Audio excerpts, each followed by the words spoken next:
Good morning guys. Bali share ko lang po ang daily routine ko. Bali paggising ko, itong una kong ginagawa. Aakyat ako sa likod at magpapakain ng baboy. Ito yung baboy ko. So, yan. Wala pang linis yan. May mga ipot pa. So, papakainin ko muna siya. Ito't lalagyan ko na ng isang takal ng grower. At dito nga di-distract ko muna siya para malayo siya sa ano, pero ayaw niya, so tatapon ko na lang sa may ano niya kasi mataas, hindi ko mabot yung kanyang lalagyan. At ito nga linagyan ko pa ng isa kasi parang mabibitin siya, so kaya yun naman, diskarte si Manong, yun nakalusot. So yan, bali dalawang takal nga ng grower ang aking linagay. At maya maya din ay papaliguan ko na siya. Kaya sa ngayon, antay ko muna siyang matapos kumain. At maya maya ay papaliguan ko na siya. So yan na nga siya. Medyo maano lang yung pagkain niya. Kasi gusto niya yung namnamin ang pagkain niya. At habang inaantay ko siya, gusto ko lang muna sa inyo i-flex ang aming munting hardin dito sa likod ng aming bahay. So yan o, tingnan mo, meron na kaming gulay.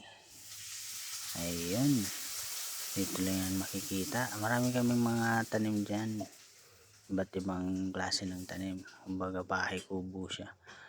So ayan o, meron pa siyang maliit na bunga.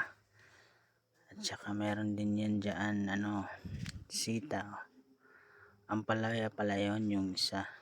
Bali yan, puno ng sitaw yan. So yan yung sitaw. Ayan o, ibang English nun. Yan mo na, beans. Sige, bahala kayo. Kayo nang humusga. So yan na nga.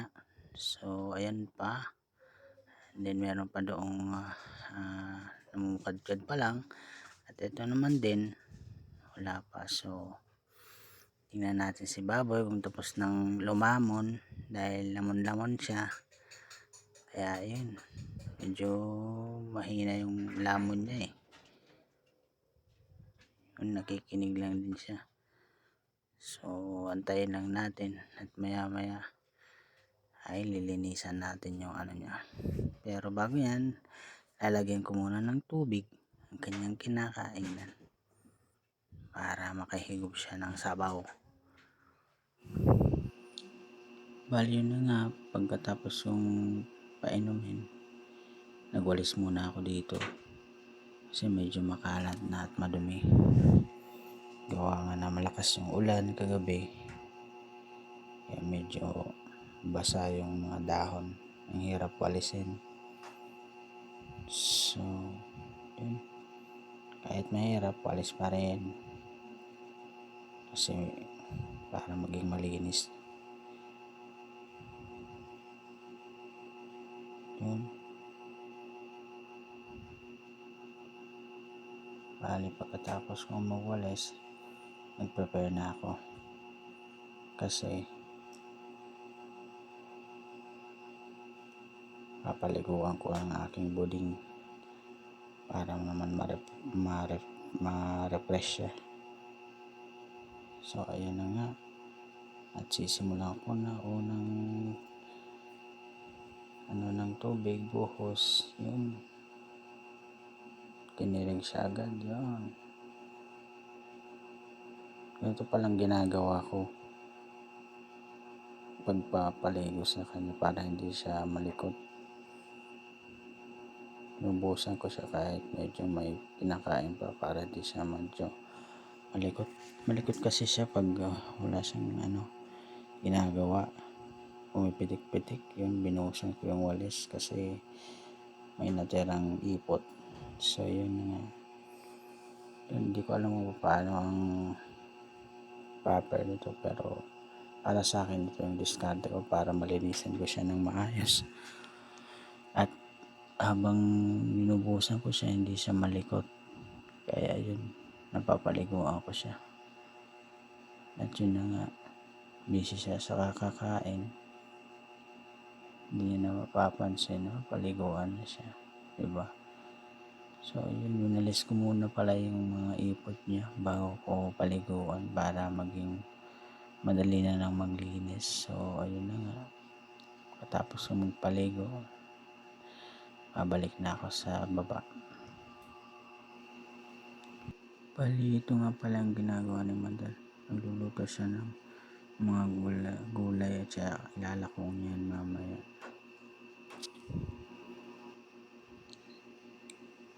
So yun na nga, pagkatapos magpaligo sa baboy, ito naman at magpe-prepare na ako para sa aking pagja-jogging. Kasi nagja-jogging ako sa umaga kapag ang pasok ko medyo kunwari alas 10, makapag-jogging pa ako. Tapos kung wala naman akong pasok, nakapag-jogging din ako. And then yun na nga, kinalmot ko pa yung kinagatan ng lamok dyan. Kasi ang kati-kati kasi. So yun na nga, nagpe-prepare na ako para sa pagja-jogging. Mga ko muna ang aking shoes at yun na nga. Yun, at tinaktak-taktak ko pa yan kasi medyo may mga mga bato-bato sa loob na maliliit. At yun na nga, then yun pagkatapos ko magsuot ng sapatos, ito naman po ang aking mahiwagang jacket. Ito pala yung aking ginagamit kapag mag-jogging ako. Sinusuot ko yan para sa outfit check. Tingnan naman ang pormahan, parang umuulan sa labas pero magja-jogging yan. See? So yun na nga, time check tayo. It's 7 na ba yan? 7:45. Wala pansin. Sige, yan muna. Bali dito na, magsisimula na tayo mag-jogging. Jogging tayo, jogging. Naglalakad pa lang po ako dyan. Papaakyat po yan dyan. Yun, dito na ako nagsimula. Bali, nagsimula ako dyan sa may waiting shed namin. Yun, papaahon po yan. Medyo dyan pa lang. Medyo napalaban na ako kasi paahon po yan dyan na daan. Kaya kung mapapansin nyo, medyo napagod na ako dyan pa lang. Pero ganoon naman talaga kasi sisimula pa lang. Walang warm up yan. Kaya tuloy-tuloy lang yan hanggang sa dulo. Yun na nga, at bali dito pala sa point na to, talagang halhal na ako dyan kasi medyo yung daan na yun na dinaan is papaahon yun.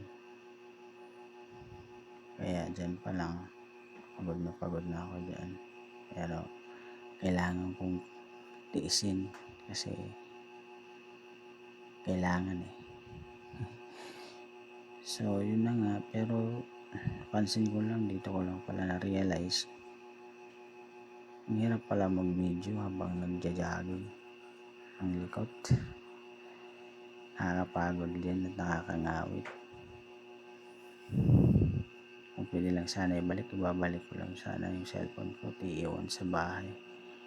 Pero wala nandito na tayo. Nasa huli talaga ang pagsisisi. So ayun na nga, flex ko lang po ang aking una kong pinasukan sa elementarya. Yan ang aking alma mater. So yun na nga, kahit pagod, pakyut pa rin si ninong nyo. Alam mo naman talaga yun, pero halhal na yan. Di pa nga na 1 kilometro ata ang tinakbo ko dyan, pagod na ako. Pero wag ka, natiis ko yan hanggang dulo. Non-stop yan, siguro mga 3 to 4 kilometers yan na aking binaybay. Ayan,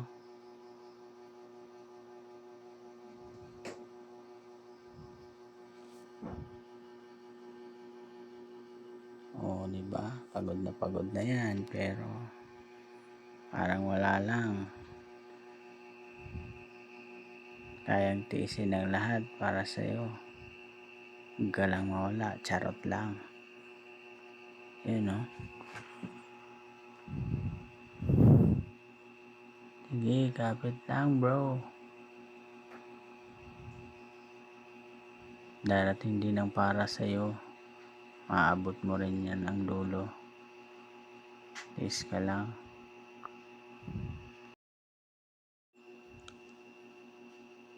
So yun, narating ko na nga ang aming kapit barangay. Bali malapit lang yan sa barangay namin, itong barangay Lunang. So medyo malayo-layo pa yan, mga more than 2 to 3 kilometers pa yan, pero tuloy-tuloy lang yan, non-stop yan, kahit nakakapagod na yan dyan. Imagine mo, from Pagbabangnan down to San Julian proper, non-stop, siguro mga 3 to 4 or 5 kilometers yan na aking tinakbo non-stop. Kaya halhal na talaga yan dyan. Pero dahil sa nandito ako sa barangay, kailangan hindi ako mahalatang pagod na pagod, kaya takbo lang ng takbo habang may buhay. Takbo lang self, kaya mo yan, pero nakakagamit talaga yung cellphone. Mahirap talaga mag-jogging habang hawak-hawak ng cellphone at nagbibideo ka. Nakakapagod talaga.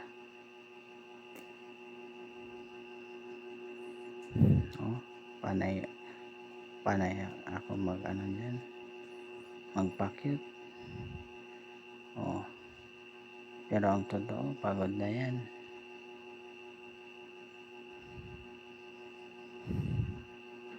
Diba? Sige lang, kaya mo yan Sal, takbo lang takbo habang may buhay. Yun, konting tiis na lang, mararating mo na yan.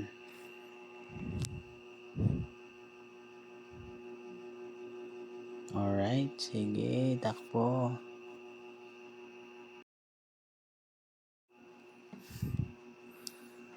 Bale, ang purpose nga po pala dito sa pagja-jogging is para mabawasan ang taba. Kasi medyo mabigat na tayo Kasi kumbaga sa baboy, pwede na tayong katayin sa bigat natin. Bali, para ma-circulate ang aking mga cholesterol na naipon sa aking katawan, kailangan ilabas at para para makapasok din ang bagong cholesterol. Charot lang. So yun, jogging for more, non-stop talaga yan. Diba?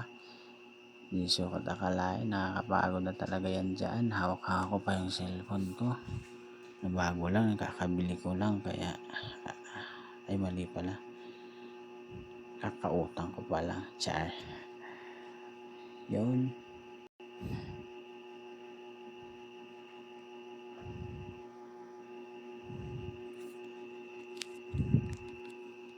So yun, kasi medyo nakakangawit na, nakababa na yung cellphone ko dyan sa may dibdib ko.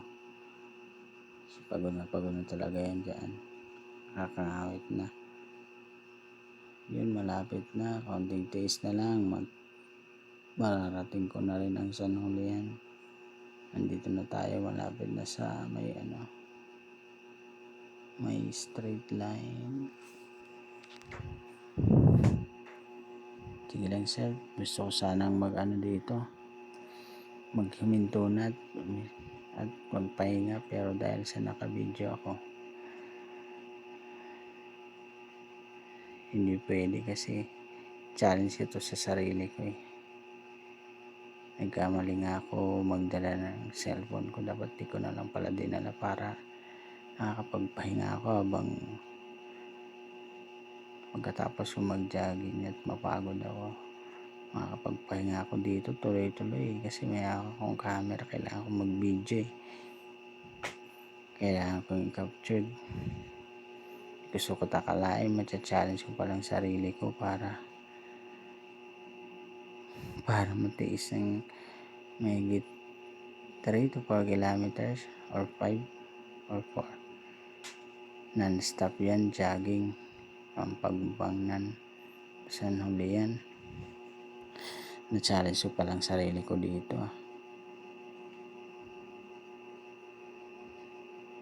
So yun, sarap ng araw dyan. Bagong sikat ng araw sa umaga. Ayun yun, pinakita ko pa yung view kasi medyo maganda pa siya, malinaw sa mata kasi umaga pa lang yan dyan. Yun, at ang likot-likot ng camera ko na sa mukha ko kasi gustong ipakita ang pagod ko at pawis dyan.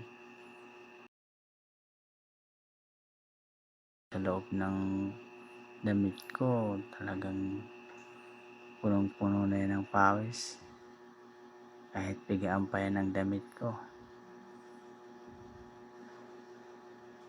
Ayun so yun na nga, malapit na tayo dyan. Tiis-tiis na lang bro, onting tiis na lang, kaya mo yan. Sabi ko naman sa iyo, huwag kang magdala ng cellphone, charot lang. Kaya yun, konti na lang, nasa dulo ka na, kapit lang.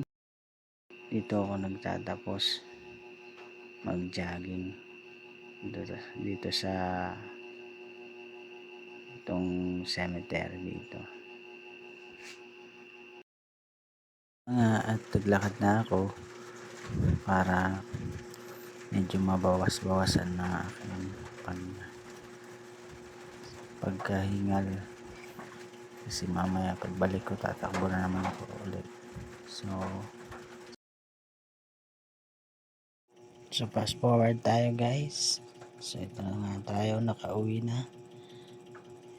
And yun, pabalik na tayo sa ating bahay. Bale, pagkatapos ko mag-jogging, mga siguro mga 30 minutes ay magpapahinga lang muna ako. Pagkatapos kung magpahinga, bale sunod ko naman gagawin is lilinisin ko ang aking motor. So ayan. Yan ang aking nanay. And yun na nga, kinuha ko na yung mga tools na aking gagamitin. So yun, yung balde at dishwashing. At yun na nga yung aking motor at sinenter stand ko na. At yun, at ito na yung balde at yun ang gripo. Bali, bubuksan ko na yung gripo at sasalod tayo ng tubig. Ayun. So yun nga, ito pala yung aking motor, Smash. Bali medyo may katagal na rin to. At ito yung gagamitin kong dishwashing. DIY lang po yan.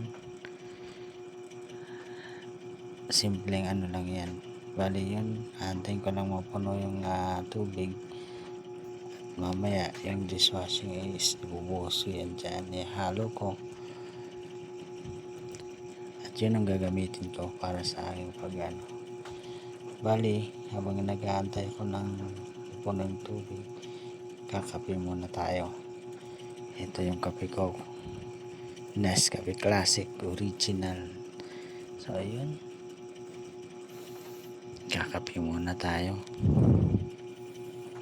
Bali, ito nga pala yung gulay ni Mother. Mix ko lang po. So ayun, kumuha na muna ako ng baso dyan. At yun, bubuhos ko na yung pinakamainit na tubig. Ayan, ganyan karaming aking pagtitimpla. Medyo ilang percent na lang para mapuno yung baso. Kasi ganun ako magtimpla. At saka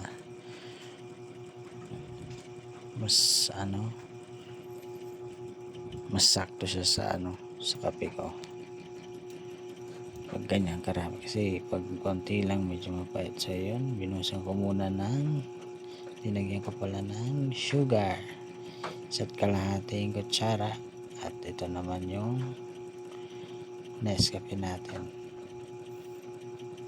So yun, kinagat ko na nga lang yan para mabuksan. At ito na, ilalagay na natin sa ating baso.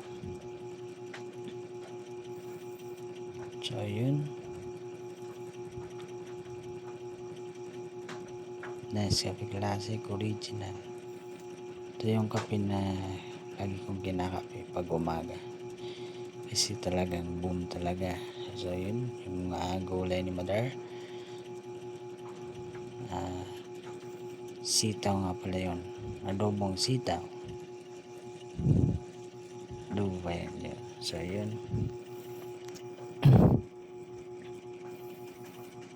At yun na nga. Sinalo-halo ko na yung aking kape. So shoutout sa mga hilig magkape dyan. Tingnan nyo yung output ng kape. Sobrang classic talaga. So ayun, yun na nga. At binuhusan ko na yung aking motor. Binuhusan ko muna para medyo mabaklas yung mga putik-putik dyan. Yun, binuhusan ko muna lahat para lumambot yung mga dumi. Pagkatapos nyan, tapos kong buhusan, ay ikukunin ko na yung aking yung pang scrub dyan. Yung towel ko dyan, yan ang gagamitin ko sa aking pag-scrub. Towel lang kasi yung ginagamit ko dyan pang ayan ayun. Bali yun na nga, fast forward tayo dito. Bali yun, pagkatapos sa scrub, yun na, pagkatapos sabunin, ito na yun. Ito yan, babanlawan na natin ang ating motor. Yun. So yun nga,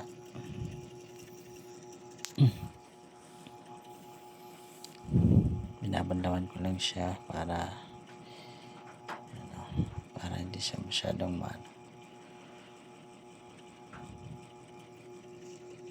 so ayun, bali yung ginagawa ko is DIY lang siya. Wala pa tayong pang washing, yung tawag pressure washer, pero soon magkakaroon tayo nyan. So ito na yan. So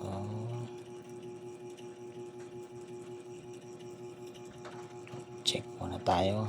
O, ayan. Parang bago na ulit. Bagong ligo lang. And then, yan o. Yan na yung output after malinisan. Ayun. Bago na ulit. Bagong ligo na. So dito na nagtatapos ang aking video. Palike and share na lang po. Salamat po sa panonood. Thank you. Bye bye.